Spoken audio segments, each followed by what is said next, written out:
Assalamualaikum warahmatullahi wabarakatuh. Ibu-ibu sekalian, ibu-ibu yang dirahmati oleh Allah Subhanahu wa taala. Bicara tentang ibu-ibu, khususnya bicara tentang ibu-ibu yang berhijrah. Ketika kita berbicara tentang ibu-ibu yang berhijrah, maka nggak bisa kita pisahkan dengan hijab atau busana dan pakaian syar'i mereka. Bahkan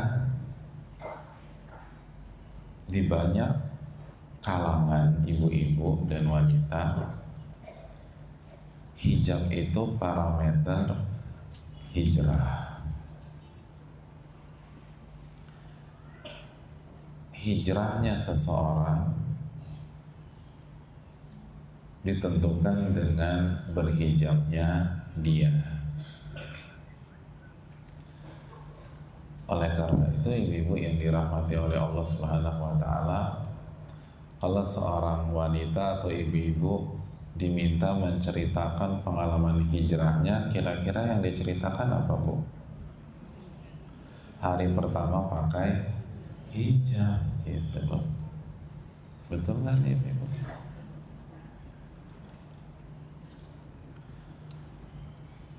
Hari pertama pakai hijab atau hari pertama lepas hijab? Pertama pakai hijab. Jadi memang hijab itu simbol dari hijrahnya seorang wanita. Dan itu bagus. Berhijabnya seorang wanita harus kita apresiasi dengan positif.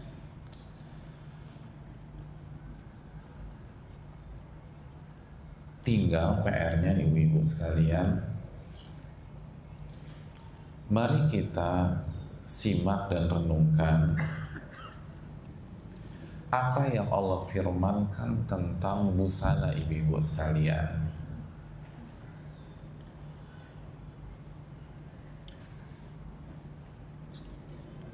Apa hakikat hijab di dalam firman-firman Allah Subhanahu wa taala. Dan yang akan kita angkat pada pagi hari ini, satu dari ayat-ayat tentang hijab atau busana syar'i. Kalau bicara ayat hijab tuh surat apa, ayat berapa, Bu? Hah? Surat apa? Masya Allah. Terus surat Al-Ahzab. An-Nur, Masya Allah. Jadi kira-kira yang akan kita bahas surat Al-Ahzab atau surat An-Nur, Bu?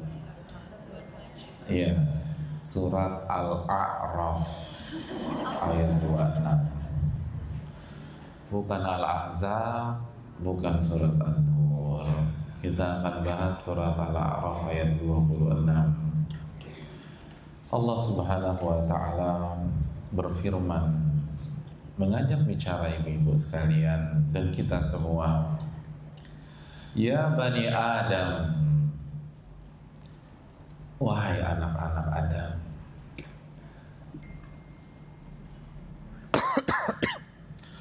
qad anzalna alaikum libasa, kami telah turunkan pakaian untuk kalian.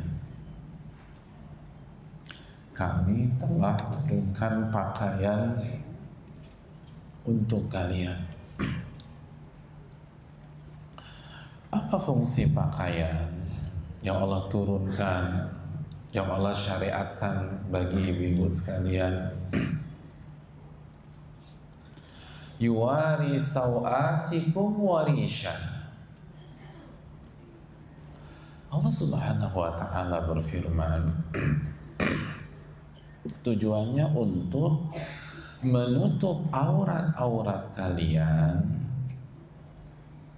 dan sekaligus menjadi perhiasan bagi kalian.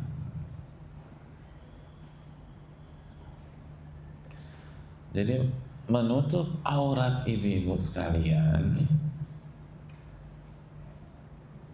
dan sebagai perhiasan.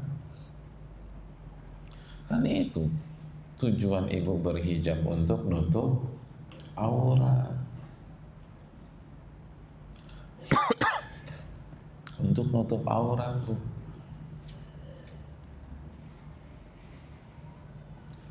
Dan sekaligus menjadi perhiasan buat ibu-ibu sekalian. Warisha.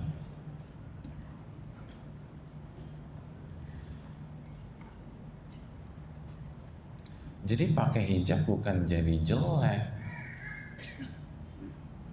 Walaupun di sisi lain jangan punya motif untuk mempercantik diri juga, gitu loh. Tapi itu sudah satu paket kata Allah, menutup aurat dan sekaligus perhiasan. Apalagi buat ibu-ibu sekalian.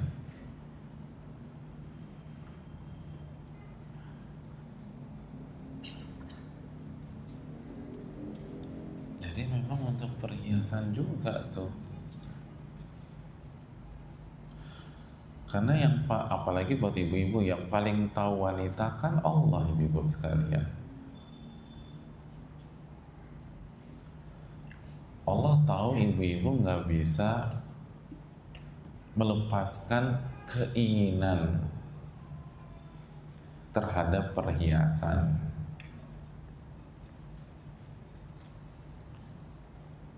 Ibu-ibu nggak bisa move on dari perhiasan. Masih ingat nggak surat Az-Zukhruf ayat berapa, Bu? 18. Allah mengatakan, awaman yunasya fil hilyati wa huwa fil khisami ghairu mubin.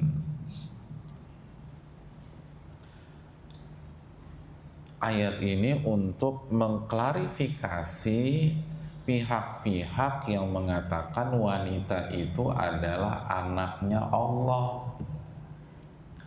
Allah klarifikasi, apakah pantas makhluk yang dari lahir hidup dan tumbuh bersama perhiasan dan secara umum tidak pandai berdebat, pantas jadi anak Allah? Itu kata Allah. Maksudnya siapa nih? Perempuan, gitu loh. Maksudnya wanita.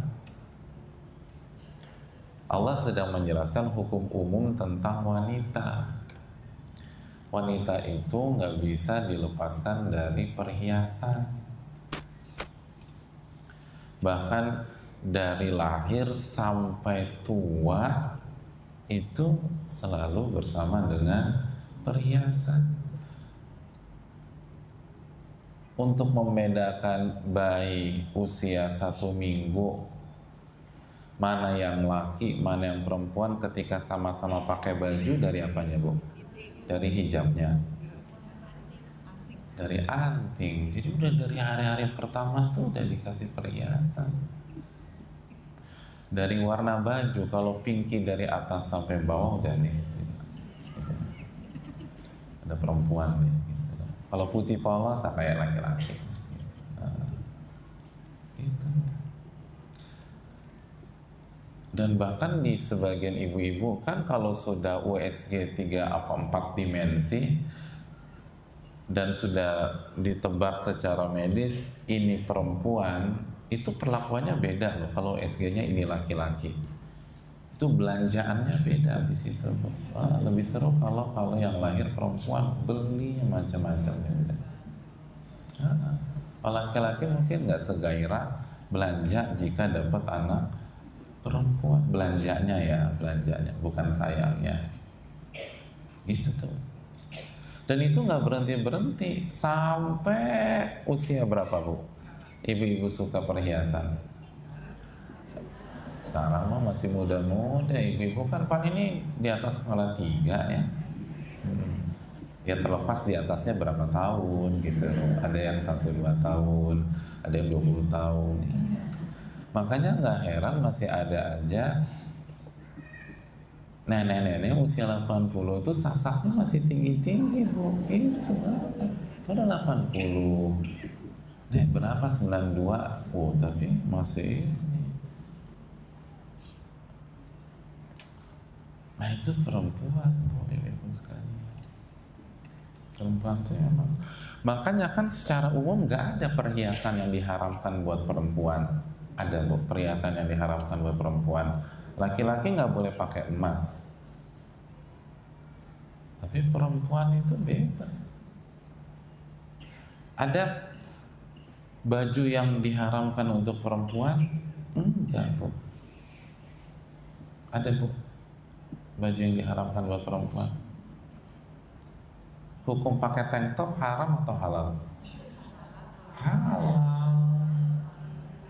Hukum pakai hot pants halal apa haram? Halal. Tinggal di mana pakainya. Gitu. Jadi sebenarnya ibu-ibu tuh nggak diharamkan pakai sesuatu, cuman dress code-nya diatur. Iya. Masa tuan rumah pernikahan boleh ngatur dress code, ibu Allah nggak boleh ngatur? Iya kan. Ibu datang ke pernikahan temen, dress code-nya adat Jawa, ibu-ibu pakai adat Minang, kira-kira pede nggak kesana? Nggak pede, ibu akan minder. Makanya kok kenapa ketika Allah kasih dress code keluar rumah kita beda, pede-pede aja, kan aneh. Harusnya kan minder gitu. Kenapa lo minder? Gue salah dress code nih, gitu loh. Gue nggak pakai hijab, harusnya kan gitu, ibu-ibu sekalian. Lalu Allah katakan wa huwa fil khisami ghairu mubin. Wanita itu kalau berdebat itu kurang pandai, kurang fasih gitu. Mayoritas begitu. Makanya mayoritas ibu-ibu kalau debat sama suami bertahan berapa menit sebelum nangis. Paling debatnya 2-3 menit pertama, setelah itu kan nangis. Nangisnya yang 15 menit, 20 menit, terus pakai kunci pintu, terus suami tidur di sofa ruang tamu. Iya. Saya nggak curhat karena saya nggak punya sofa ruang tamu, tenang aja. Jadi hadirin sekalian, perempuan tuh gitu. Tapi pembahasan kita bukan masalah ini ya. Ini menarik, tapi masalah kita bukan ini. Saya cuma menjelaskan memang pakaian itu Allah turunkan buat ibu-ibu sekalian, di samping untuk menutup aurat, satu paket dengan perhiasan gitu. Jadi sebenarnya nggak usah ditambah-tambah apa lagi, udah cocok tuh. Yang nggak boleh ibu overdosis gitu loh. Udah pakai hijab, pakai maskara lah, terus blush on lah, terus pakai bulu alis palsu, ini overdosis. Hijab ibu sendiri itu udah perhiasan, udah cocok, udah digituin deh.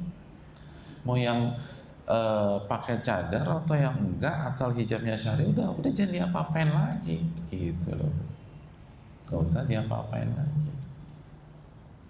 Semua yang overdosis tuh nggak enak. Jangan perhiasan overdosis. Sholat subuh overdosis nggak enak bu. Enak nggak bu? Sholat subuh 4 rakaat? Nggak enak. Nggak sah, ibu dosa. Gitu. Jadi kalau sholat aja overdosis nggak enak, apalagi perhiasan. Nah, berhenti ayatnya sampai di sini, ibu sekalian, surat Al-A'raf ayat 26? Enggak. Setelah Allah jelaskan fungsi tentang hijab, tentang pakaian buat ibu-ibu sekalian, Allah lanjutkan ayatnya. Walibasut taqwa dzalika khair. dan pakaian takwa itu lebih baik, kata Allah. Itu lebih baik. Dzalika min ayatillahi la'allahum yadzakkarun. Itulah di antara ayat-ayat dan tanda-tanda kebesaran Allah agar mereka mau mengingat dan berpikir.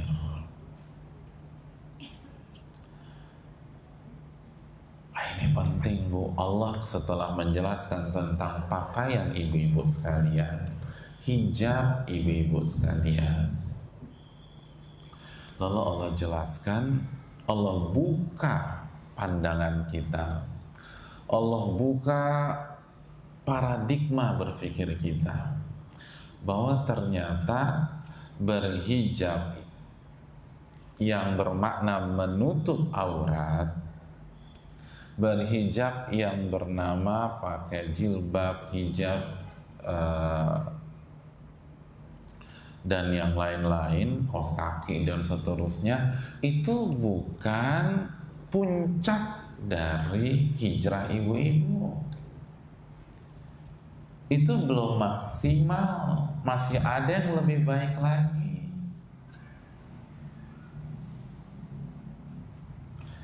Masih ada yang lebih indah lagi.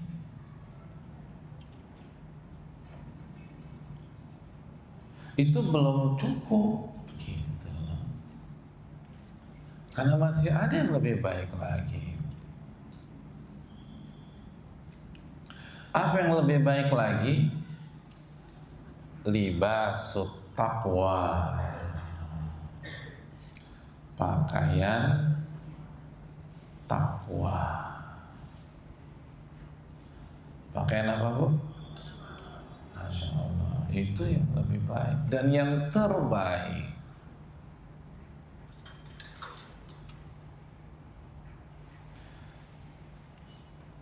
Hijab ibu mereknya apa, Bu? Takwa bukan? Kalau takwa, insya Allah sudah yang terbaik. Takwa di sini bukan merek, ibu-ibu sekalian, bukan merek. Apa penjelasan para ulama? Tapi sekali lagi ini penting. Yang pesan yang harus ibu jadikan oleh-oleh, bahwa berhijab saja belum cukup. Menutup aurat saja belum klimaks, belum puncak. Ibu nggak akan jadi wanita solehah hanya modal nutup aurat. Hanya di garis bawah, menutup aurat bagus banget, tapi hanya mengandalkan itu belum cukup. Masih ada PR besar ini. Apa PR besarnya? Ibu punya dan memakai pakaian ketakwaan.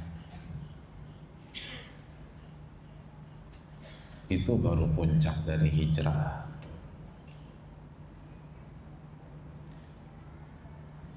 Apa yang dimaksud dengan pakaian takwa? Ini kan tanda tanya besarnya.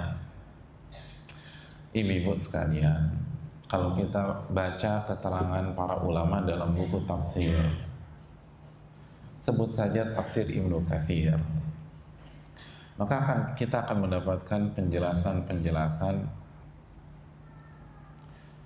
yang akan mengarah ke hal yang satu dan sama. Al-Imam Qatadah menjelaskan bahwa pakaian takwa itu iman.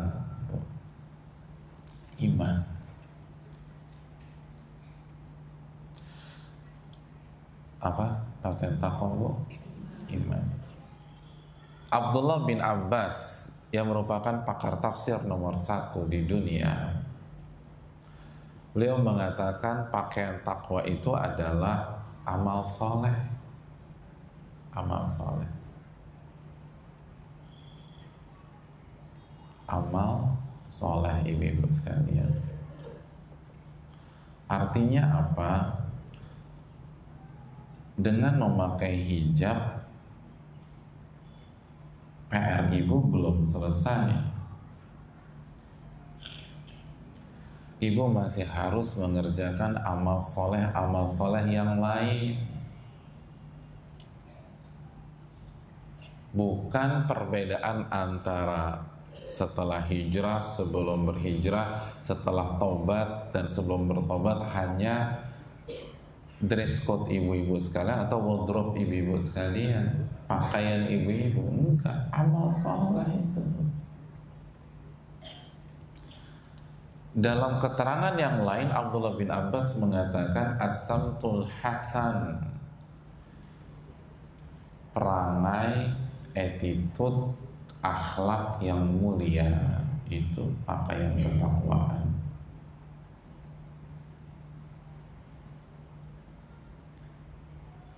Itu ibu-ibu sekalian.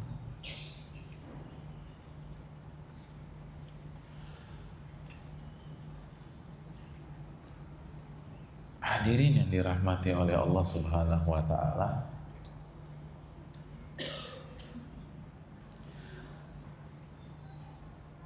dan semua penjelasan tadi itu tidak kontradiksi. Tidak kontradiksi. Kenapa demikian? Karena kalau kita bicara ketakwaan, maka inti ketakwaan ada di mana, ibu-ibu? Apa kata baginda Rasul sallallahu alaihi wasallam dalam hadis Muslim?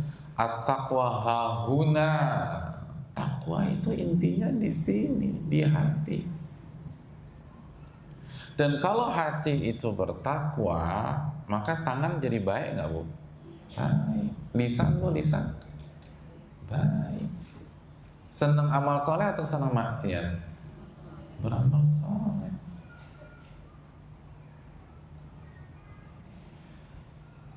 Muka jadi enak dilihat atau jadi judes kalau hati baik, Bu? Jadi enak dilihat.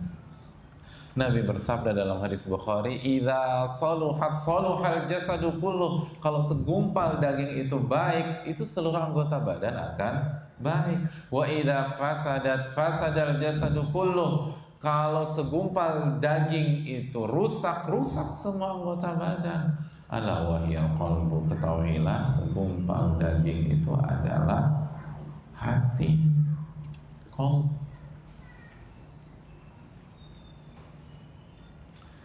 Jadi kalau kita ambil kesimpulan sederhananya, setelah ibu-ibu berhijab menutup aurat, PR besar ibu adalah memperbaiki dan mengobati hati agar hati bertauhid kepada Allah, agar hati itu beriman kepada Allah, agar hati itu mau merendah tunduk kepada Allah.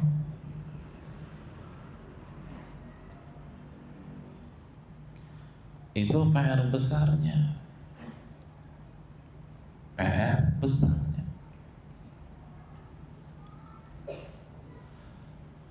Karena jika ibu tidak mampu sampai titik seperti itu,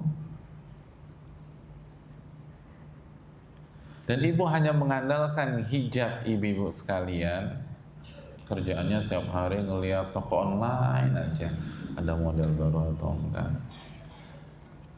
Kalau sudah ustadznya bicara subhanallah, langsung segera turun ke bawah ngeliat-ngeliat itu biar lebih dulu dapat koleksi terbaru sebelum jamaah yang lain.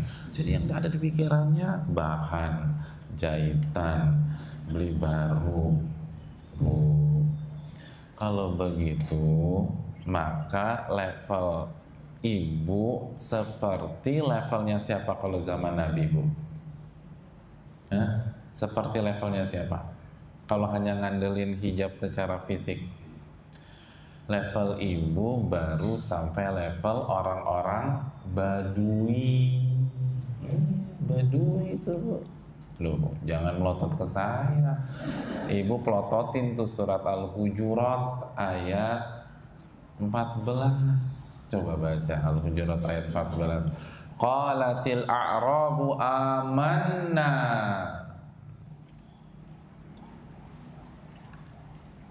Qul lam tu'minu walakin qulu aslamna walamma yadkhulul imanu fi qulubikum.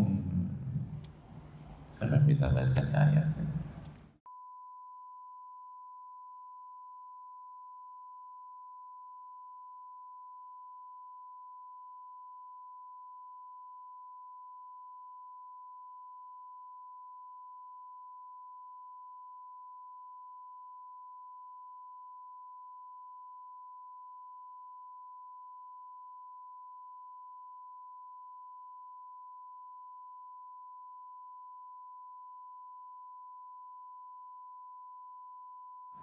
Ya, terima kasih. Jadi Allah berfirman, jadi ini ada orang-orang Badui. Ibu tahu kan orang Badui, Bu? Jadi ada orang-orang Badui datang ke bicara deh, bilang kita ini udah beriman. Qalatil a'rabu amanna.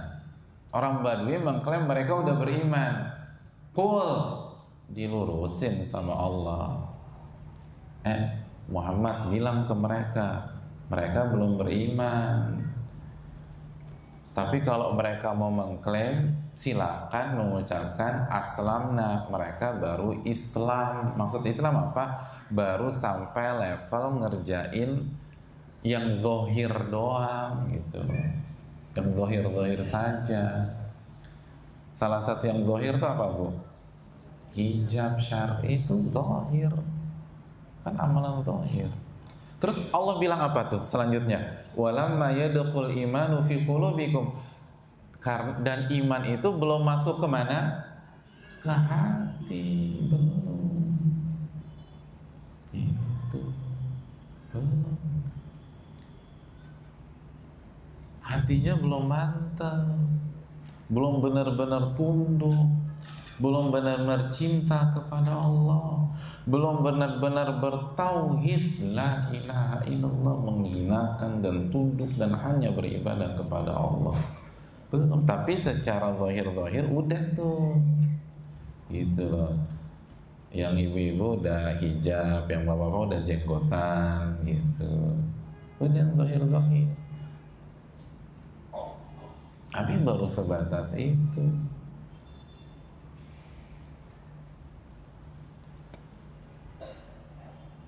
Gitu. Jadi kira-kira jamaah Masjid Salman itu banyak orang Baduinya atau orang ininya? Saya belum tahu. Saya nggak berani menjudge orangnya. Coba kita nilai sendiri. Ibu tahu kan orang Badui, Bu? Di zaman Nabi, Bu? Tahu kan?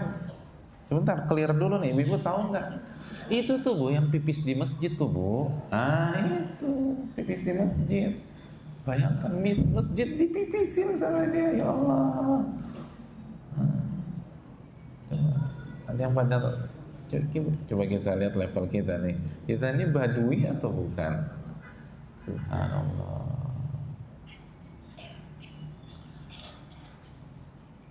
Jadi baru level itu. Kalau berhijab tapi masih ngomongin orang, nah itu. Berhijab tapi masih suka gibah.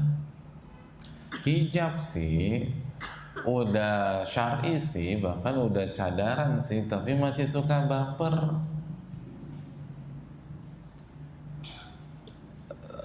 Tapi ibadahnya masih ogah-ogahan,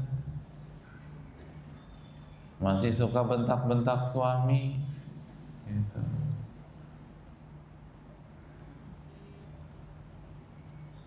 Masih nggak mau ngalah.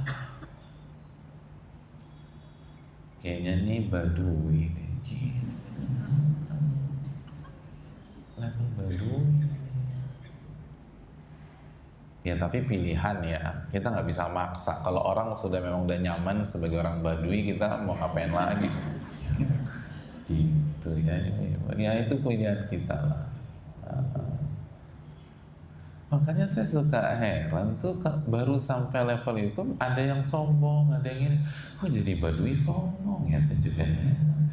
Jelas begitu dia sombong dengan hijabnya, berarti hatinya bersih apa enggak? Hatinya penuh dengan iman apa enggak? Berarti dia orang apa, Bu? Ah, itu ibu udah mulai pintar nih. Kalau pintar mah dari dulu ibu-ibu di Salman ini luar biasa. Gitu, Bu ya. Jadi ini level masih level bawah, Bu, level beginner, Bu, level basic. Itulah yang kita atau ustadz-ustadz kita jelaskan, agama kita itu terdiri dari berapa level? 3 kan. Yang pertama apa? Islam, Muslim. Yang kedua iman, jadi mukmin. Yang ketiga ihsan, jadi orang muhsin. Kalau kita pecah antara istilah Islam, iman, ihsan, arti dari Islam itu apa? Amalan-amalan zahir yang terlihat. Iman, amalan-amalan batin, tentang takut kepada Allah, cinta kepada Allah, tauhid yang ada di dalam hati. Itu iman tuh. Makanya rukun Islam tuh semua amalan-amalan zahir, rukun iman semua amalan-amalan batin. Lalu level tertinggi apa? Ihsan. Kapan kita ihsan? Jika kita sudah bisa maksimal di amalan zahir, lalu kita gabungkan dengan kualitas maksimal di amalan batin, terciptalah ihsan. Gitu, Ibu. Setiap orang muhsin pasti iman dan Islam. Setiap orang beriman atau iman pasti orang Islam. Tapi nggak setiap orang Islam itu beriman. Artinya apa? Baru ngerjain amalan-amalan zahir tapi belum masuk ke dalam hati. Walamma yadkhulul iman fi qulubikum, kata Allah. Iman itu belum masuk ke hati. Baru sampai ke bahu, makanya bahunya ditutup. Baru sampai ke leher, lehernya ditutup. Baru sampai ke poni, poninya tutup. Kadang-kadang awal-awal poninya masih nyembul gitu loh, kan gitu, Bu. Baru sampai situ. Baru sampai paha, pakai paha ditutup, lutut. Tapi belum sampai hati tuh. Bahkan kadang-kadang mulut aja belum sampai tuh, Bu. Mulut tuh, makanya masih asik tuh ngomongin aib-aib orang gitu. Gitu. Gimana, Bu? Ibu targetnya berhijrah jadi orang Badui atau jadi orang mukmin, Bu? Kalau target ibu jadi orang mukmin, apalagi jadi orang muhsin, ya jangan berhenti sampai pakaian doang. Jangan waktu habis ngeliat toko-toko online doang. Jangan waktu ada waktu luang Tanah Abang. Pokoknya inilah segitiga emas lah, Tanah Abang, Tamcid, Majestic, udah begitu aja tuh hidupnya itu. Muter. Itu tuh segitiga emas. Mentok-mentok kan gitu. Ya itu mah jadi orang Badui aja sampai meninggal gitu. Harusnya kan ada waktu luang muhasabah diri, ada waktu luang introspeksi diri, ada waktu luang baca Al-Quran, karena iman kita dalam hati akan bertambah kalau kita baca Al-Quran gitu.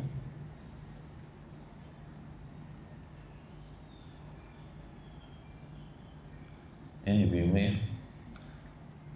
jadi kalau tumben kamu liburan nggak ke Majestic, aku nggak pengen jadi orang Badui yang gitu, aku pengen baca Al-Quran aja. Lihat di lemariku tuh baju-bajuku udah banyak gitu.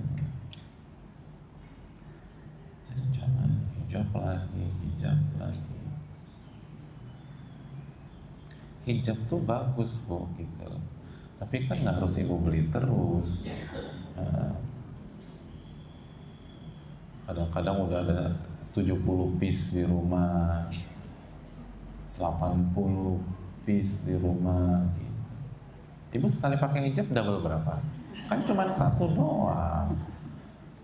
Kecuali kalau sekali ibu keluar 3, ibu pakai langsung. Ya mungkin ibu butuh 30-40 baju. Kan cuma pakai satu baju, dalaman juga dalaman biasa biasanya ibu. Kan tadi semua yang overdosis itu nggak bagus tuh. Lebih baik konsentrasi ibu menata hati, sehingga hati ibu bisa melahirkan amal-amal soleh yang lain. Begitu ibu.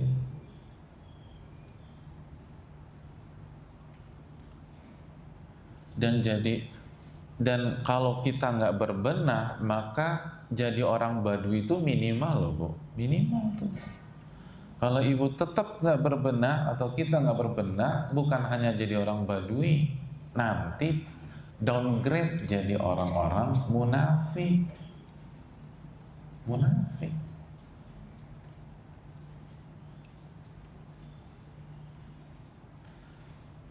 Ibu-ibu yang dirahmati oleh Allah Subhanahu wa Ta'ala. Arti dari munafik itu apa sih Bu? Bisa ingetin saya enggak?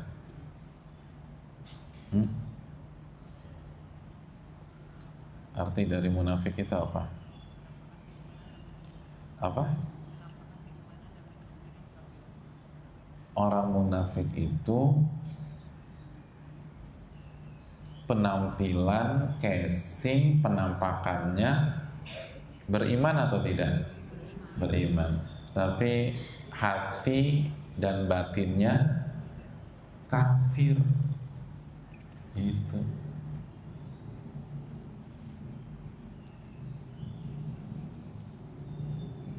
Gitu ibu sekalian. Jadi cuman casingnya doang, tapi mesinnya berantakan tuh.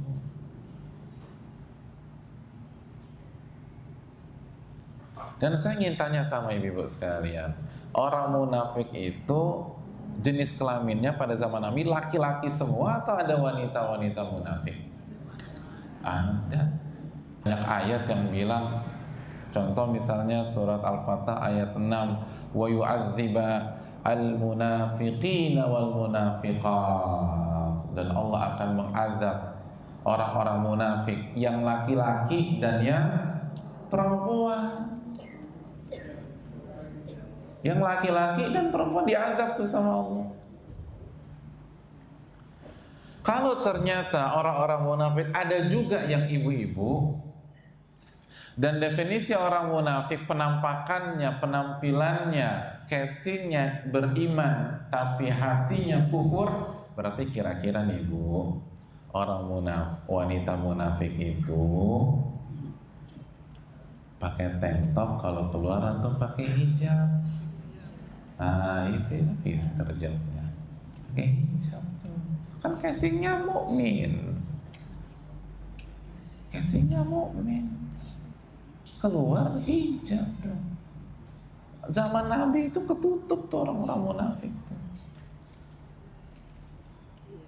Tapi hatinya nggak ikhlas, hatinya nggak karena Allah.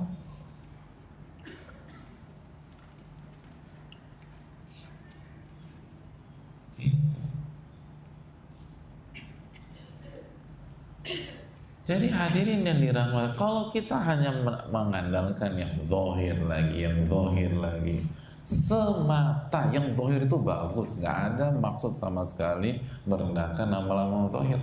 Tapi kalau fokus di situ, bisa jadi kita munafik.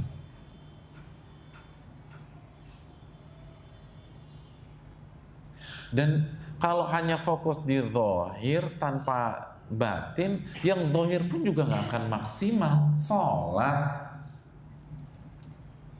tapi nggak khusyuk, sholat tapi malas-malesan.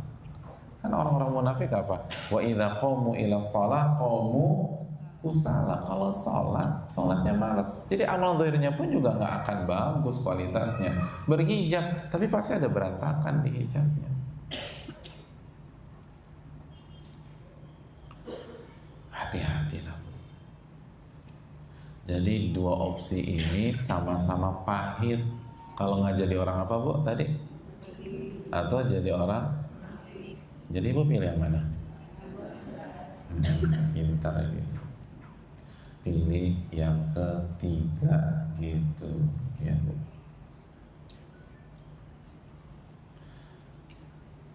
Pilih yang ketiga. Berhijab luar dalam itu kan maksud ayat ini. Luar dalam itu harus hijab.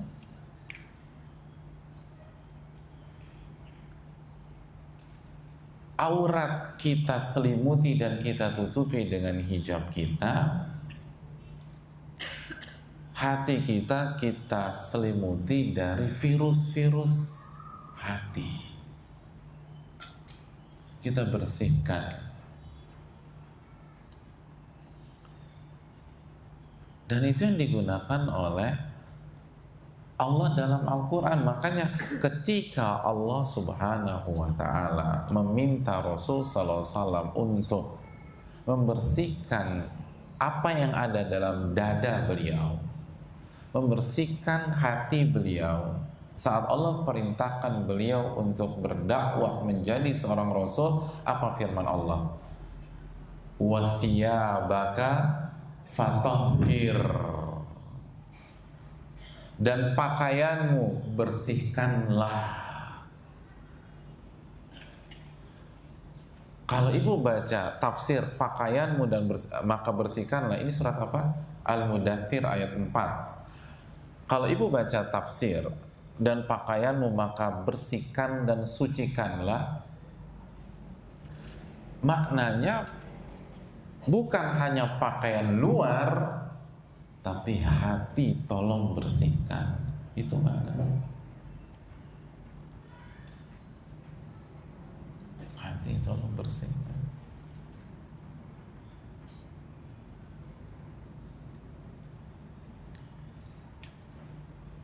Jadi nggak cukup hanya dengan berhijab zahir, ibu-ibu, nggak cukup. Harus lanjut lagi. Karena inti ketakwaan itu di sini, dan kalau hati baik, semua baik.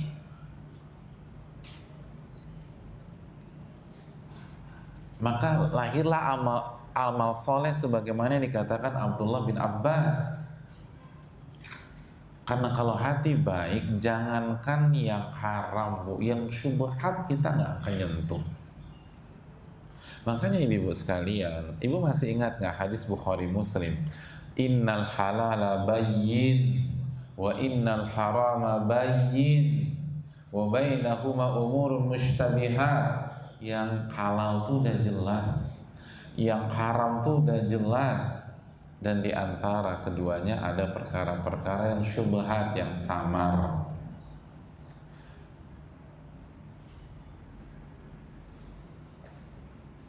Itu awalan dari hadis di atas. Openingnya tuh itu. Akhiran hadis itu apa bunyinya? Bu, ini kan ngaji udah tahunan nih Bu. Ustadz ibu juga Masya Allah. Coba saya tanya. Awalan hadis itu yang halal jelas, yang haram jelas, tapi di tengah-tengah ada perkara syubhat. Faman ittaqa syubhat faqad istabra'a li dinihi wa irdihi wa man waqa'a fi syubhat waqa'a fil haram. Barang siapa yang menjaga diri dari syubhat, dia telah menjaga kemurnian agama dan kehormatannya. Dan barang siapa yang terjatuh ke dalam syubhat, dia terjatuh ke dalam hal yang haram. Itu awalannya. Akhiran hadis itu apa? Ala wa inna fil jasadi mudghah idza salahat salahal jasadu kullu wa idza fasadat fasadal jasadu kullu ala wa hiya qalbu. Ketahuilah di dalam jasad ini ada segumpal daging. Kalau daging ini baik, semua baik. Kalau daging ini rusak, semua rusak. Ketahuilah segumpal daging itu adalah hati. Banyak orang berpikir, kok nggak nyambung ya? Depannya halal haram, kenapa akhirannya penutupannya hati? Pembukaannya halal haram, tapi kenapa penutupannya hati? Justru itulah mukjizat dan kecerdasan Nabi SAW. Nabi ingin memberikan pesan kepada ibu-ibu sekalian. Ibu-ibu nggak akan berhasil menjaga diri dari yang haram dan membatasi diri dengan yang halal-halal saja kalau hati ibu rusak. Nggak bisa. Penutupan itu menjelaskan akar masalah. Orang bisa komit hanya main di yang halal saja tanpa melibatkan yang haram, itu kalau hati baik. Kalau hati berantakan nggak bisa. Itu udah hukum sebab akibat. Hati yang baik menyebabkan kita hanya mau yang halal. Hati yang rusak menyebabkan kita mau yang haram gitu. Jadi kalau lisan ini masih suka gosip, masih suka ghibah, udah hati itu rusak. Walaupun hijabnya 4,5 juta, walaupun itu benar deh. Maka sibukkan dia dengan Al-Quran. Wala tushghiluha bi ghairihi, dan jangan sibukkan hati kita dengan selain Al-Quranul Karim.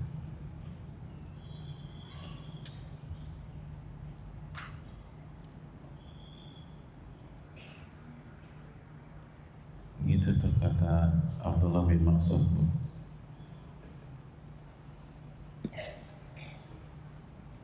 Jadi hati ini apa ya Ibu, kata Abdullah bin Mas'ud? Apa Bu? Wadah. Maka sibukkanlah dia atau isi dia dengan Al-Quran. Jadi sibukkan di sini maksudnya isi dengan, kan wadah Bu, isi dengan Al-Quran. Dan jangan isi dengan yang lain. Jadi maksudnya apa ini sekalian? Gini loh Bu.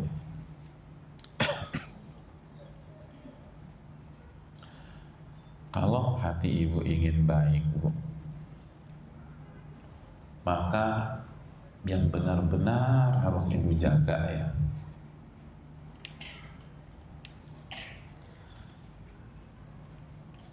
adalah mata dan telinga. Mata dengan telinga. Kenapa? Tadi kata Abdullah bin Mas'ud apa? Hati itu apa? Wadah. Maka isi dengan Al-Quran. Pintu, kalau ibu ingin mengisi wadah yang bernama hati itu dengan Al-Quran, pintu masuknya lewat mana Bu? Mata dan telinga.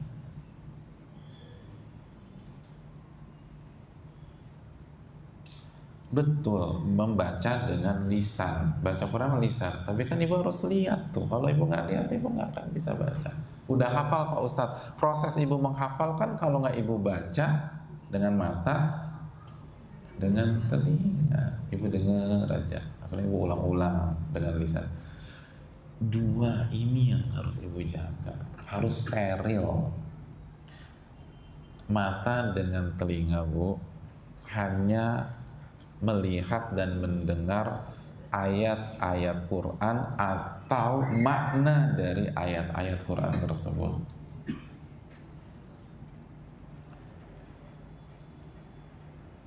Makanya kan dalam Al-Quran itu Bu, 3 organ yang paling sering disebutkan bersamaan itu apa?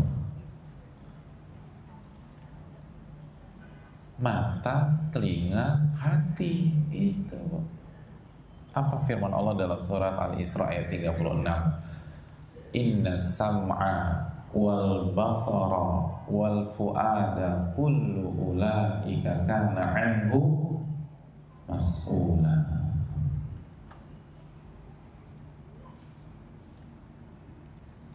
Sesungguhnya pendengaran, terus apa?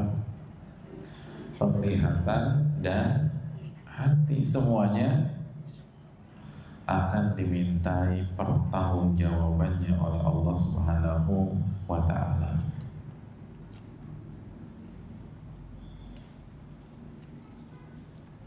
Gitu.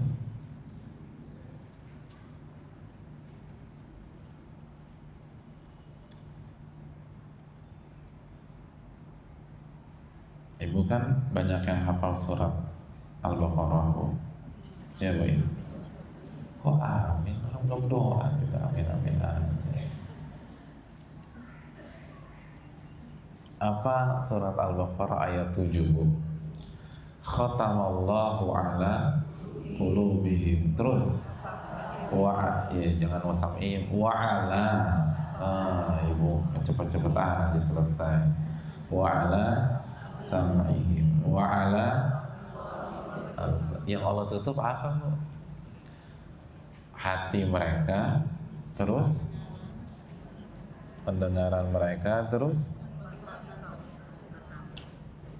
mata mereka. Lagi-lagi ini yang disebut sama Allah, bukan organ yang lain. Kenapa? Karena ini kekuatan ibu-ibu sekalian.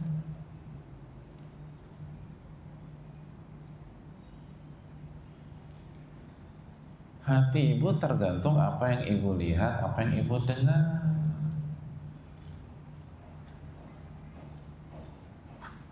Kalau yang selama ini yang ibu dengar dan yang ibu lihat yang baik-baik bersumber dari Al-Quran dan Sunnah Nabi SAW, baik itu hati itu. Tapi kalau biasa lihat yang kotor, yang rendah, yang hina, yang dosa, berantakan tuh hati. Gitu. Jadi ini yang dijaga, Bu. Jadi tugas ibu tuh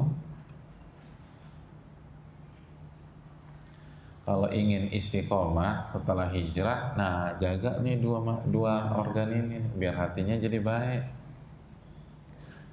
Makanya kan untuk menambah iman kata Allah apa dalam surat Al-Anfal ayat 2, innamal mu'minuna alladzina idza dzukirallahu wajilat qulubuhum wa idza tuliyat 'alaihim ayatuhu zadatuhum imana. Dan apabila ayat-ayat Allah dibacakan kepada mereka, berarti mereka apa? Mendengar. Ayat Allah dibacakan, jadi mereka dengar. Kejadiannya apa? Zadatuhum imana. Imannya akan nambah tuh. Makanya jangan jauh-jauh dari majelis ilmu, walaupun nggak hafal-hafal. Iya, kita udah ngerti deh problematika ibu-ibu. Ini ibu-ibu nggak usah mulesan. Ini buat nambah iman, Bu. Gitu. Buat nambah iman, penting. Maju terus aja dari Bismillah.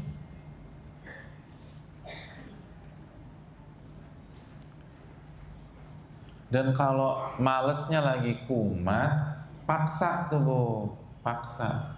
Semakin ibu males nggak datang, besok semakin males lagi. Kan untuk nambahin kan biar denger tuh. Justru pas lagi, loh kayaknya Bu nih imannya lagi turun banget, datang tuh kajian, bukan males. Walaupun berat, datang tuh buat isi bensin lagi, Bu. Ngecas lagi, Bu. Ngecas.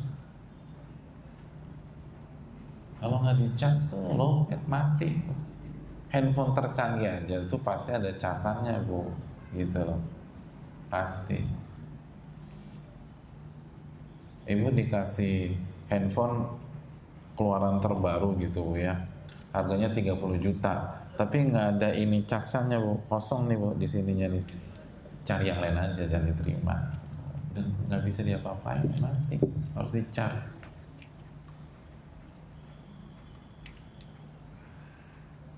Jadi harus begitu. Jadi jaga mata sama jaga apa, Bu? Nah, teknisnya banyak,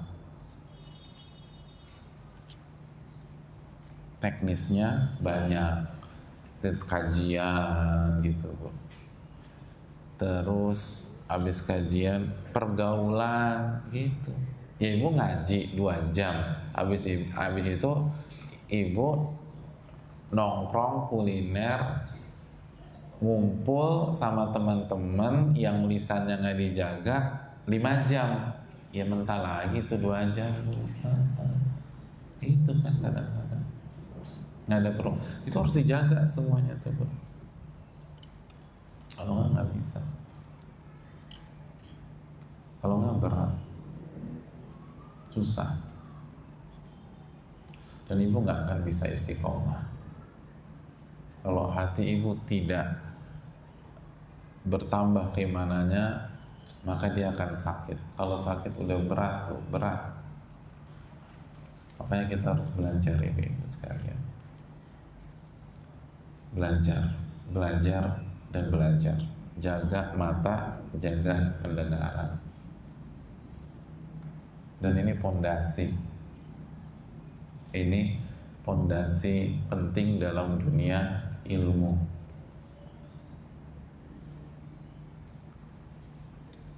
Karena kalau hati baik, semua akan mudah Bu. Semua akan mudah.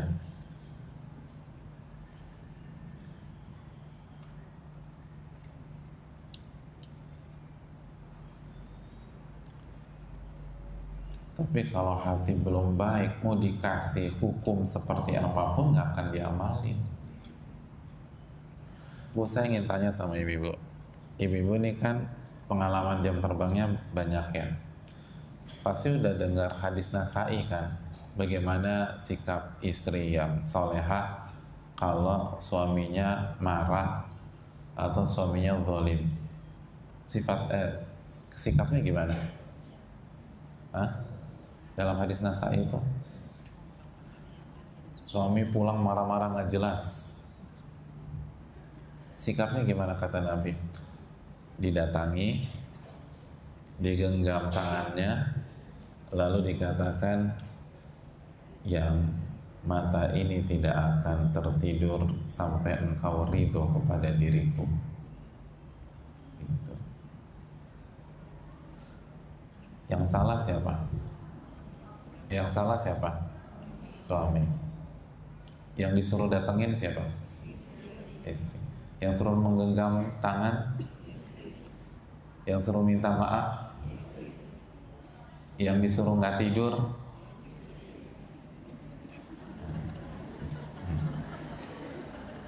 semakin kecil.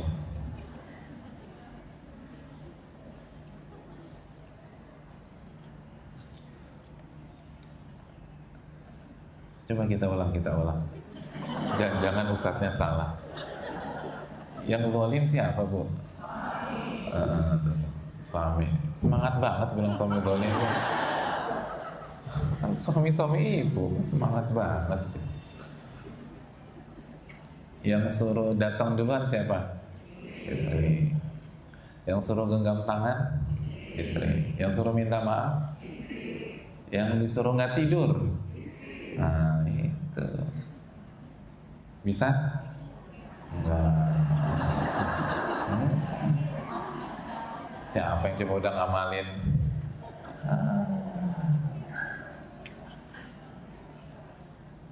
Susah. Padahal kita udah dengar udah lama tuh hadis. Kenapa susah? Karena hati ini nggak terima. Hati ini masih penuh dengan ego. Hati ini lagi penuh dengan gengsi. Hati ini penuh dengan harga diri yang mengarah ke sisi negatif. Hati ini belum tunduk sami'na wa ata'na kepada Allah dan Rasul itu. Jadi ini simple aja, simple.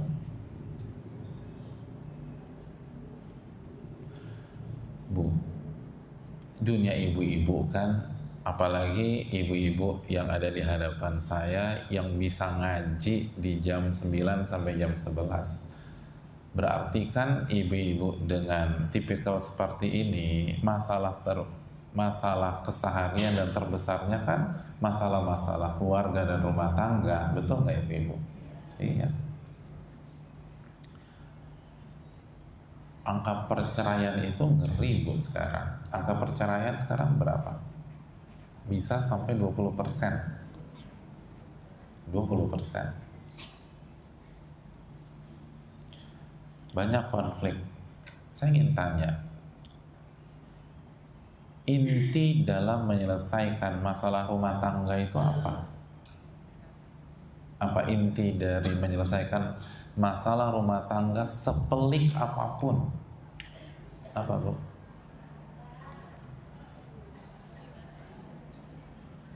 Ini benar-benar gadis sampai nggak punya pengalaman rumah tangga, atau baru nikah 1-2 tahun yang lalu? Ini kan pengalaman hidup aja bu. Hah? Atau ya rumah tangga yang nggak punya masalah sama sekali? Coba siapa yang nggak punya masalah dengan rumah tangga, angkat tangan. Nggak ada. Yang masalah rumah tangga cuma 5 ada? Nggak ada. Ini kan banyak masalah rumah tangga semua. Dari muka aja kelihatan. Yang bicara juga banyak masalah. Tenang aja, kita semua juga banyak masalah. Apa penyelesaian seluruh masalah rumah tangga terpelik itu apa sih Pak? Hah? Apa? Apa? Komunikasi. Selain komunikasi apa lagi?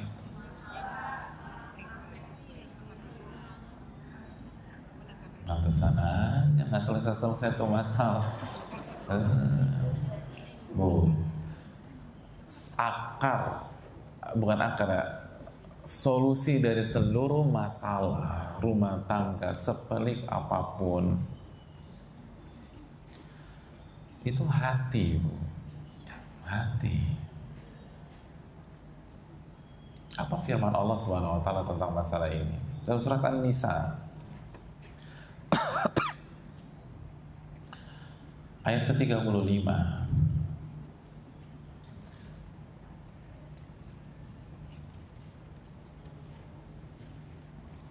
Ketika sudah di ujung tanduk nih bu, kan ayat ke-34-nya kan kalau terjadi dikhawatirkan nusyuz fa'idhuhun, nasehatin. Nggak efektif apa? Wahjuruhunna fil madaji', boykot, diamkan. Nggak efektif juga wadribuhun, pukul. Ternyata nggak efektif, deadlock, ujung tanduk. Apa ayat ke-35-nya? Utuslah perwakilan, hakaman. Terus apa kata Allah? Iyurida islaha yuwaffiqillahu bainahuma. Ini udah mentok nih. Bayangkan nasihat nggak berhasil. Bahkan sampai mukul yang syar'i ya, bukan digebukin tuh anak orang, mukul yang syar'i, nggak efektif. Akhirnya melibatkan pihak ketiga, hakaman. Udah, ini tinggal ujung tahun, kalau nggak lanjut cerai. Apa kata Allah? Mau solusi kata Allah? Iyurida islaha yuwaffiqillahu bainahuma. Kalau kedua belah pihak benar-benar dari dalam hatinya ingin islah, Allah akan berikan taufik untuk berdamai dan terurai semua masalah rumah tangga. Masalahnya kedua belah pihak atau salah satu hatinya nggak pengen islah, walaupun lisannya bilang pengen islah, hati enggak, hati ego, hati kegengsi, hati udah sakit duluan, hati udah emosi, hati udah marah-marah aja. Allah bilang kalau kedua belah pihak irodah kan niat itu letaknya di mana, Bu? Hati. Kalau kedua belah pihak hatinya ingin islah, Allah satukan lagi. Jadi udah deadlock nih, udah ujung tanduk. Kalau hati bersih, selesai itu masalah.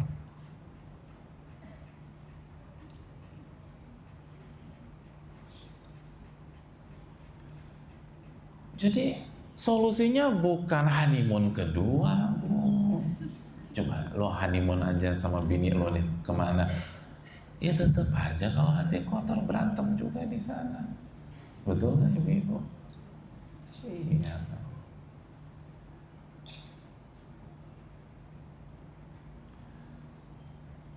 Jadi hadirin yang dirahmati oleh Allah, ini poin besarnya.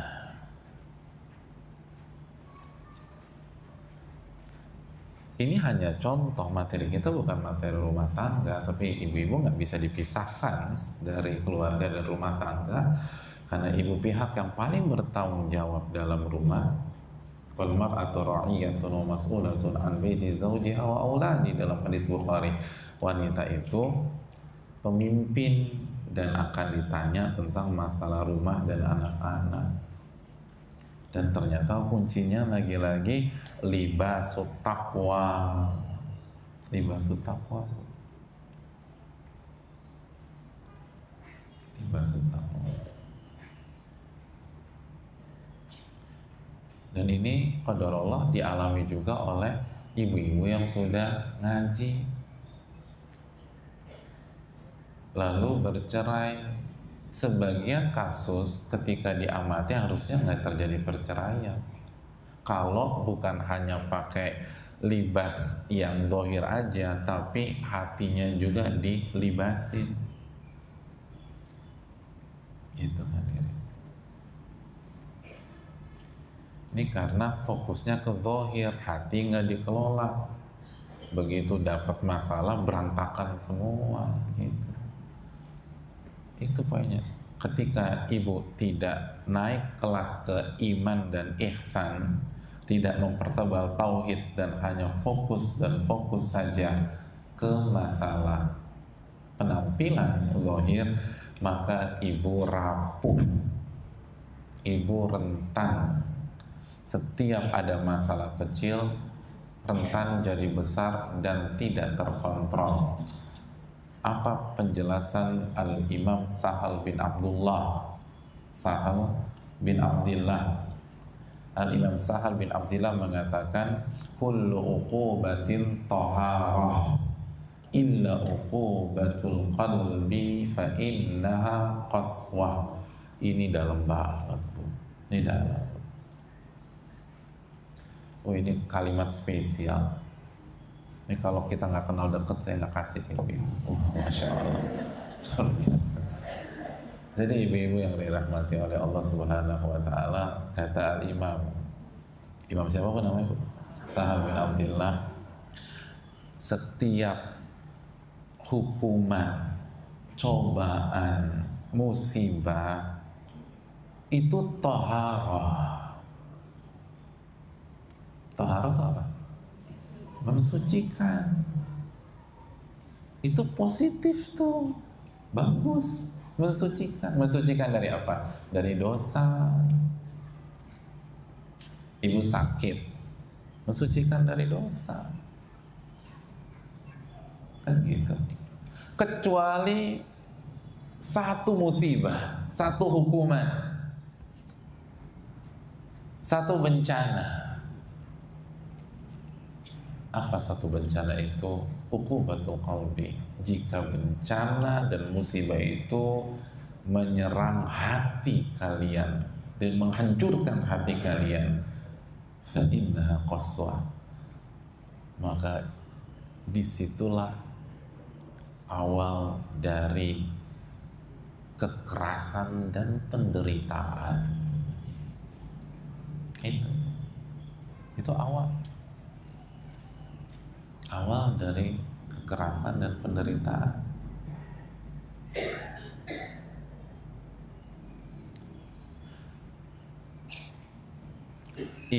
ada seorang wanita divonis CA payudara stadium 4, tapi hatinya penuh dengan iman kepada Allah, bahwa Allah Ar-Rahman Ar-Rahim, penuh dengan iman kepada takdir, penuh dengan iman kepada hari kiamat. Dia tahu hidup di dunia sementara, cepat atau lambat akan meninggal, dan kehidupan sejati di akhirat. Kira-kira drop apa enggak? Hah? Drop apa enggak?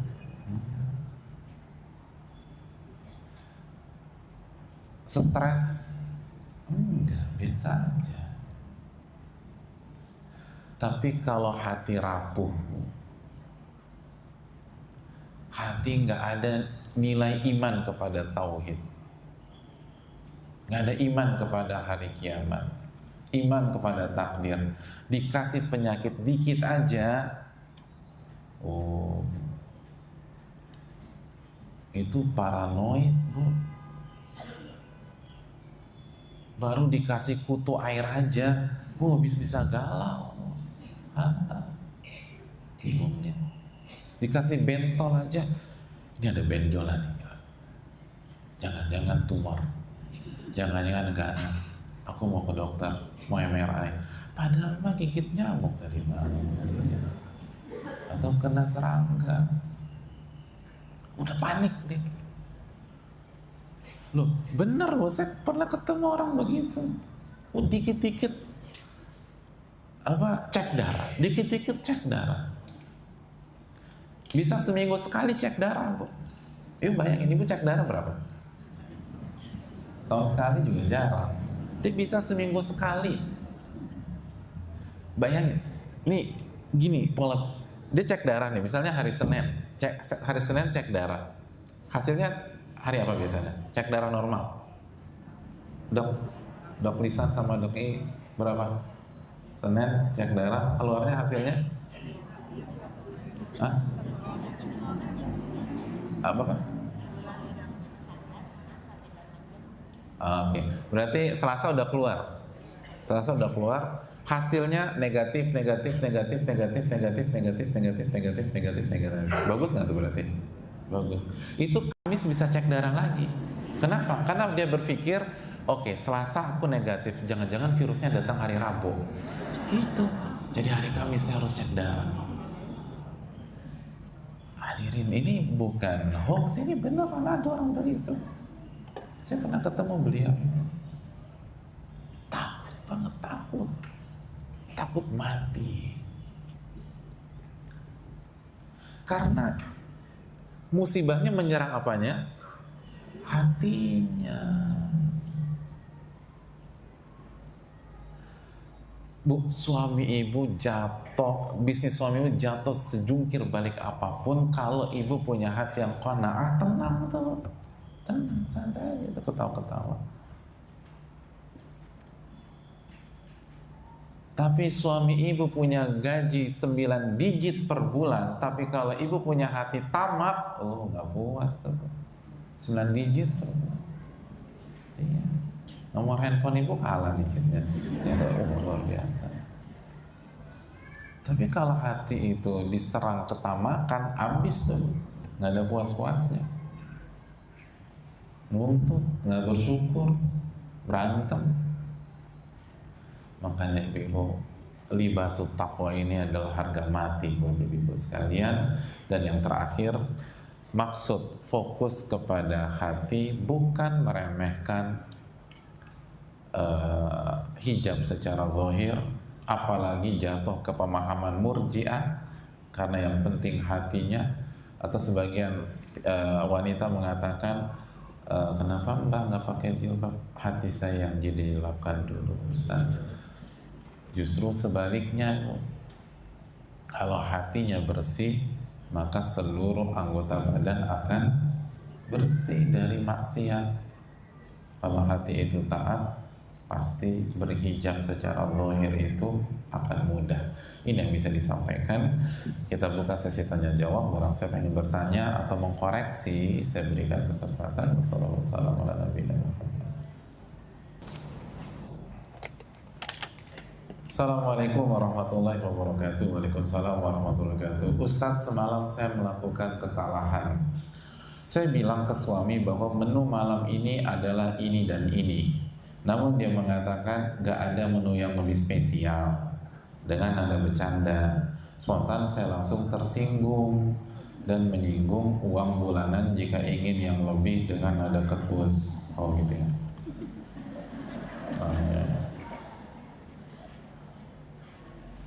Ya kalau mau sok buntut, jangan segini dong duitnya gitu ya. Gitu ya. Ada yang lain ya, betul juga. Tapi nggak tepat kalau disampaikan begitu. Kami sudah saling minta maaf dan kondisi sedang membaik, namun saya takut sekali tergolong perempuan kufur nikmat. Apa yang harus saya lakukan? Iya, terima kasih Jasmine. Yang pertama, ibu merasa bersalah aja udah bagus banget tuh. Itu ciri-ciri hati yang punya kehidupan, kata para ulama salaf. Kata para ulama salaf gini, kalau Anda merasa bersalah atau gelisah setelah melakukan maksiat, ketahuilah hati Anda masih hidup. Bersyukurlah kepada Allah. Karena banyak istri itu nggak sempat ngakuin kesalahannya karena sibuk, baper, dan tersinggung gara-gara omongan suami. Itu yang pertama. Yang kedua, suami ibu insya Allah punya banyak kebaikan. Buktinya ini saling memaafkan. Berarti kan suami juga minta maaf. Ibu bersyukur punya suami mau minta maaf gitu loh. Karena banyak suami nggak jago minta maaf. Mereka hanya bisa minta kopi, minta teh, tapi kalau minta maaf tuh susah banget ke istri mereka. Padahal kalau suami minta maaf, ibu kasih nggak bu? Kasih bu. Lebih senang mana? Suami minta kopi, minta maaf. Minta maaf. Tapi yang lebih sering mana? Minta kopi, minta maaf. Nah ya udah, itu urusan ibu lah. Nah berarti kalau suami minta maaf itu bagus bu, senang tuh ibu, bersyukur tuh punya suami kayak begitu. Itu udah langka tuh bu. Gitu bilang nanti, bang ternyata kamu makhluk langka loh. Lo jangan bilang begitu juga. Tapi bener, jarang gitu. Yang ketiga, ibu sekalian, bu, nggak harus menu yang spesial itu dengan uang bulanan yang lebih banyak. Justru ibu harus berkreasi. Gimana dengan uang bulanan pas-pasan, menu tetap enak gitu. Harus menu tetap enak. Loh, kan ibu-ibu sekalian, kadang-kadang kan banyak orang bela-belain berjam-jam jalan hanya untuk makan menu yang nggak mahal gitu dibanding menu-menu yang lain gitu.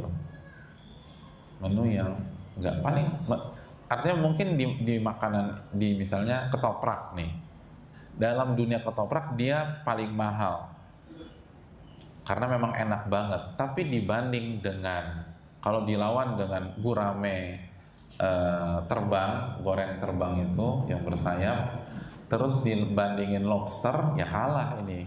Lobster jauh lebih mahal, gurame jauh mahal. Tapi banyak orang itu rela pergi hanya untuk makan ketoprak gitu. Gitu ibu sekalian. Artinya ibu kan harus bisa berkreasi. Makasih. Terus yang ketiga, ini masalah hati. Hati itu nggak boleh baperan bu. Ibu tuh lihat yang lebih bawah.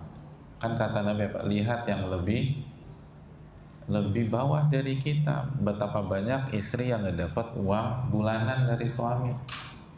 Jadi ibu harus bersyukur kepada Allah Subhanahu wa Ta'ala. Dan terakhir, perbanyak istighfar dan taubat kepada Allah. Assalamualaikum Pak. Waalaikumsalam. Semoga berkah berlimpah buat Bapak. Ya, itu bapak-bapak saya, Bu. Salahkah bila saya menuntut suami minta maaf? Nggak salah, Bu. Nggak salah. Tapi wanita yang dijamin surga sama Nabi nggak begitu. Gitu. Jadi wanita surga itu nggak demikian. Wanita surga dianya yang minta maaf duluan. Ya kan masuk surga pilihan, Bu, ya enggak? Salah nggak? Nggak salah. Tapi wanita surga nggak begitu. Ibu pengen ngikutin wanita surga atau ngikutin ego gitu aja. Bu, saya ingin tanya, kalau ibu punya mental nuntut suami minta maaf, tidur tuh nyenyak nggak? Enggak. Tapi kalau ibu punya dada yang lapang, lalu ibu minta maaf duluan, tidur nyenyak nggak? Nyenyak. Ibu lebih milih mana? Susah tidur atau kurang tidur? Milih yang tidur nyenyak. Itu. Ada beberapa pertanyaan tentang hakikat hijab, jilbab, himar. Itu butuh sesi khusus, Bu, ya, dan penekanan kita bukan di sana. Jadi mungkin ada sesi khusus bahas masalah ini. Ada beberapa pertanyaan tentang itu.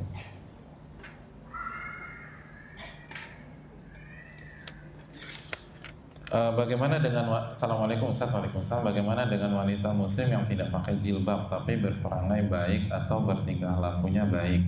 Bagaimana sikap kita jika ada undangan? Oh, satu dulu. Ya, terima kasih. Yang pertama, kita dituntut objektif. Jadi dia keliru dalam masalah busana, tetapi positif dalam sisi tingkah laku. Itu yang pertama. Tapi yang kedua gini, Bu, kalau orang tidak mau pakai hijab tetapi akhlaknya baik, dikhawatirkan ketika dia berakhlak baik itu bukan karena Allah, bukan ikhlas, tapi karena untuk kepentingan branding atau pencitraan diri sendiri. Jadi lebih sifatnya pribadi aja. Kalau karena Allah, kenapa yang ini ngikutin Allah, yang itu nggak mau ngikutin Allah? Jadi lebih ke pribadi, berarti nggak dapat pahala sama sekali dia berakhlak baik. Karena kan innamal a'malu binniyat, amal itu tergantung niatnya. Jadi hadirin yang dirahmati oleh Allah Subhanahu wa taala, coba kalau kita benar-benar ingin cari pahala, renungkan hal tersebut.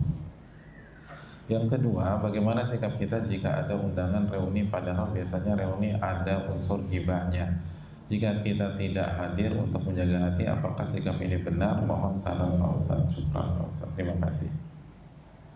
Tadi kita bahas, Bu, untuk menjaga hati, apa yang harus kita jaga, Bu?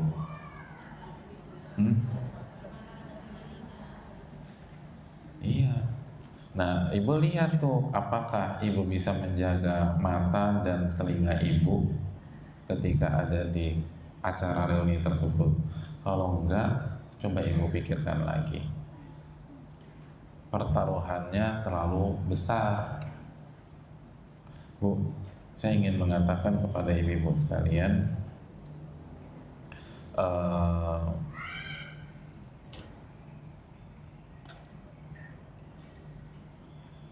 Ibnu Qayyim memberikan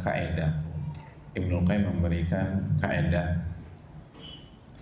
bahwa orang yang bertaubat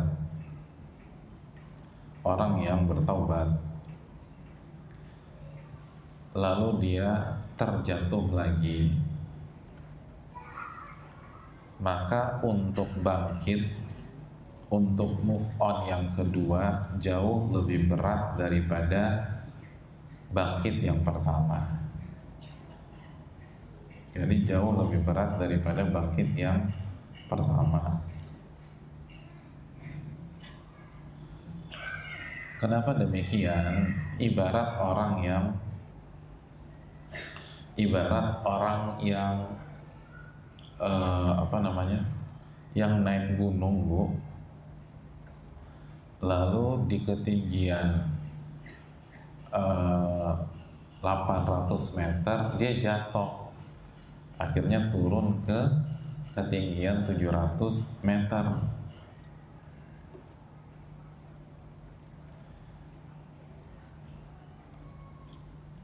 Lalu dia pengen bangkit lagi untuk jalan dari 600 ke 700. Kira-kira mana yang lebih berat? Sampai titik 700 yang pertama atau sampai titik 700 yang kedua setelah jatuh? Yang lebih berat yang kedua. Kenapa? Karena tenaga udah berkurang, terus mungkin ada luka-luka, ada kesleo. Begitu juga ibu, Allah sudah kasih hidayah nih, bisa bertobat, bisa memperbaiki diri. Kalau ibu nggak pintar-pintar jaga, terus ibu jatuh, itu bangkitnya jauh lebih susah. Sekarang aja susah, Bu, benar nggak? Iya. Apalagi kalau jatuh, jangan sampai jatuh. Nah, itu yang perlu kita jaga. Kecuali kalau di reuni itu kita mau mewarnai gitu loh, mewarnai. Tapi kalau ibu yang diwarnai terus krayonnya warna-warni lagi, udah deh, jangan deh, Bu, ya. Itu yang perlu kita camkan. Allah ta'ala a'lam bishawab.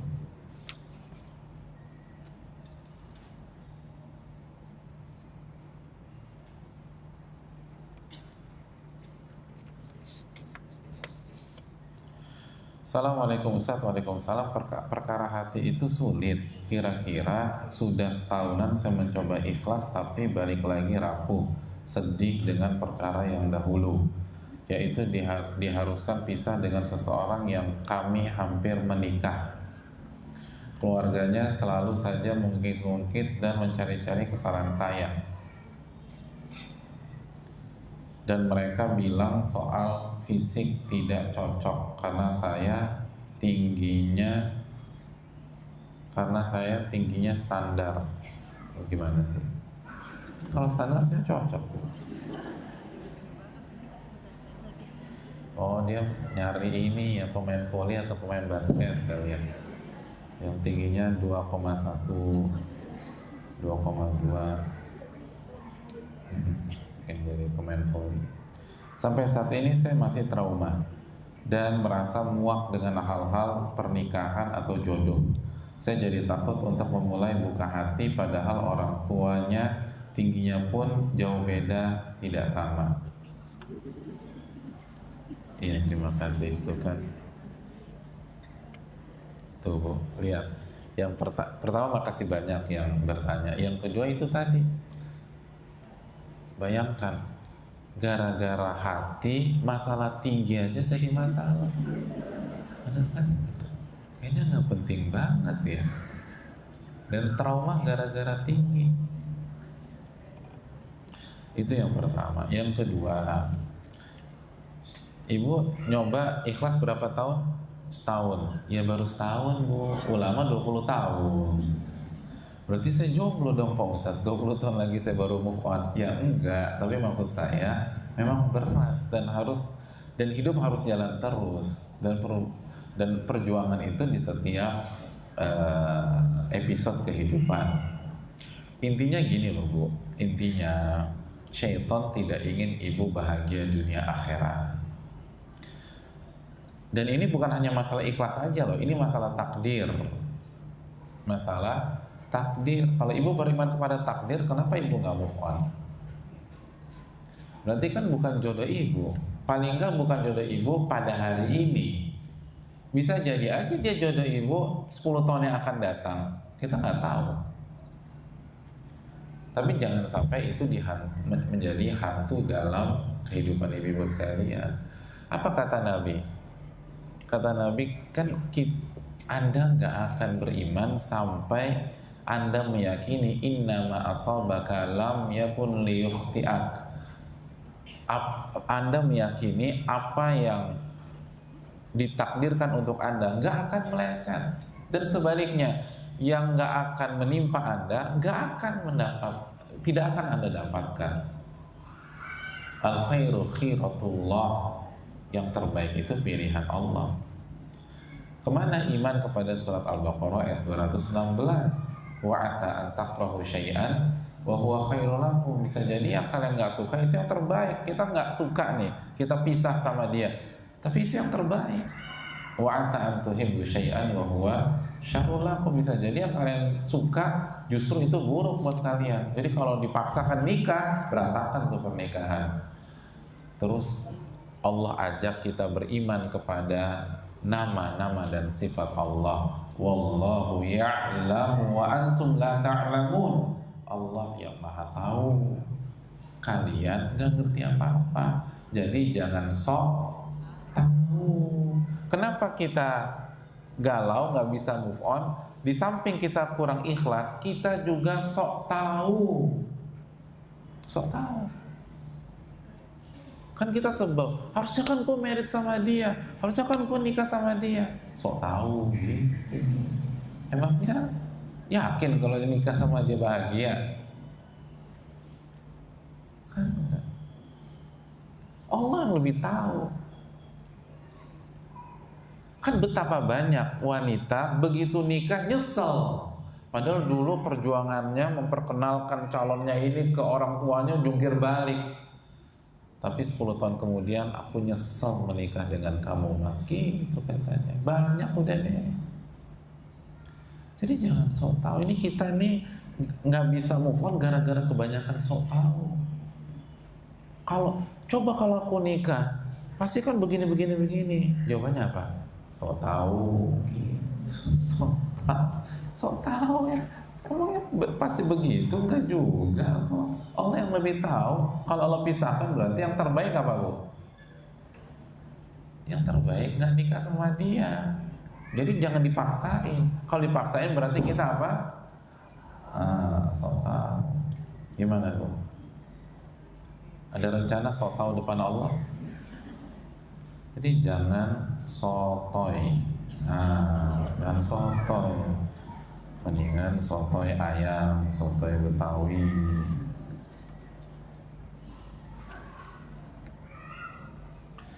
Cukup ya ibu sekalian, ya udah jam 11 nih. Terima kasih banyak. Mohon maaf nggak semuanya pertanyaan bisa dijawab karena keterbatasan ilmu saya juga keterbatasan waktu. Semoga bermanfaat. Semoga ibu-ibu tambah soleh ya, dan mudah-mudahan kita tambah bertakwa kepada Allah.